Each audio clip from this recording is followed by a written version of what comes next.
Okay, today is September the 6th, 2016, and we're watching the Northeast Pacific Water Vapor Loop.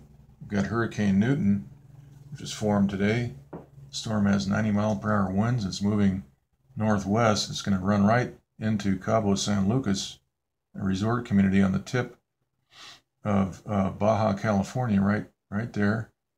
That's going to be, by the time tomorrow morning rolls around, in about 6 hours, 7 hours, we'll have some news on what happened to Cabo San Lucas.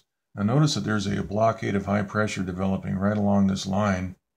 We see a lot of evaporation on the west side of this storm, or rather the northwest side of that storm, and that will prevent the system from moving further west and up into California. So what's going to happen is that this storm will be blockaded, like we're seeing right here, this straight line, and that will ensure that this storm moves right exactly where it is forecast to move. Let's take a look at the hurricane map right here. This is Newton. 90-mile-per-hour winds, 979 millibar core pressure, central pressure, moving northwest at 17 miles per hour. Now if we click on this, let's look at the track. And the storm is forecast to be steered right up the spine of Baja for a period of time, and then it's going to bend up into Arizona. So that blockade of high pressure is going to do exactly what they want it to do. At least for the time being, that looks like the plan. And let's go back to the map. We can see that there's a lot of evaporation here as this moisture drifts into the zone. This high pressure blockade. We also have another big cell, a thunderstorm cell right there, which is being blown apart as it nears Arizona. Let's go ahead and take a look at that right now. That is down over here. Let's take a look at the water vapor loop. We can see the blast pattern developing. The storm was just hit just probably about 2-3 hours ago. And now we're seeing the results. All this blast pattern, we have a shock wave developing. And of course, the color change in the core of this indicates the superheating process. We have a lot of diminishment. It goes from a magenta and blue, far end of the scale, down to this blue color further down the scale. So this storm is being targeted. Let's go take a look at the infrared loop. We can get a little more detail on the blast pattern. It's a shock wave right here, exiting that storm as the storm was targeted with microwave. Microwave superheats the interior of the storm, instantly superheating that water vapor, and we have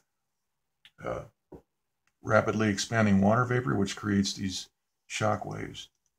Now in the visible light mode, we can see that the top of that storm is photoshopped. It's got overlay. We can see that, but we also see these rings, these outflow rings right there, last couple of frames. And that is the shock waves being generated from the rapidly expanding water vapor. All right. And here is the the ocean swell report for Newton, indicating 33-foot swells in the center of that hurricane, right near the eye wall. And that's going to be bringing some very high surf to the Cabo San Lucas area. All right, let's go back to the big map. This is the Northeast Pacific Water Vapor Loop. We can see that there's an area of low pressure out here trying to spin up counterclockwise. Some of this moisture may drift towards California. If it does, we'll see chemtrails. Planes will be out spraying. Notice that we have the jet stream still moving right down through Oregon and California. And we have that transmitter that is focusing right here, which is evaporating and disrupting this jet stream flow. This jet stream should be delivering cool, damp weather to California in early September. We have upper level low pressure that is passing right through the area. And that is all being disrupted by this man-made event, this transmitter that's focusing RF right there. And also right here we have a fairly straight edge forming that will blockade this hurricane. Like I mentioned, it'll have nowhere to go but right up through Mexico and into Arizona.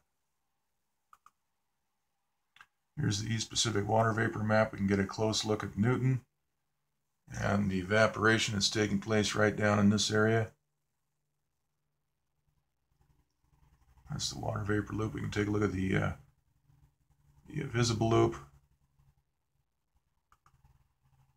Excuse me, that's the IR map. I guess I skipped over. Okay, here's the IR map. Looks like we have a little bit of an eye wall forming right there.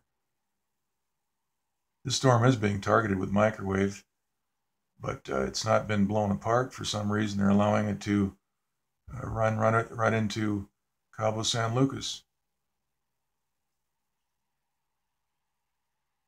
These storms over here also have photoshopping over the tops of them. But yet this storm has been allowed to intensify. Okay, here's the pressure maps. This is the sea level pressure map. You see all that high pressure in the East Pacific? This is always here. We have this upper level low right over here, which is shown on the surface map as well. Trying to spin counterclockwise. We've got Hurricane Newton right down here, and we have an area of low pressure indicated right over the southwest. Next map is the 500 millibar map, and we can see a lot of squiggly lines right along this area, and that's where this high pressure barrier has been installed to prevent this storm from moving out into the Pacific. It's going to be sort of corralled, and it'll have nowhere to go but right up into towards Arizona. And the 300 millibar map, we see the same thing. A lot of squiggly lines in this area indicating varying degrees of high and low pressure created by those transmitters that are generating high pressure on demand to steer that hurricane. Now we're expecting very hot temperatures in Los Angeles the next couple of days as this high pressure is built in and installed to prevent this hurricane from getting anywhere near California.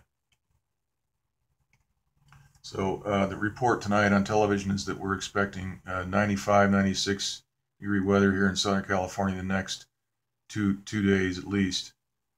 The storm's moving fairly quickly, so it'll be up into Arizona by probably Tuesday. All right, so that is the report, and we'll just leave it right here. Okay, we'll do another one tomorrow.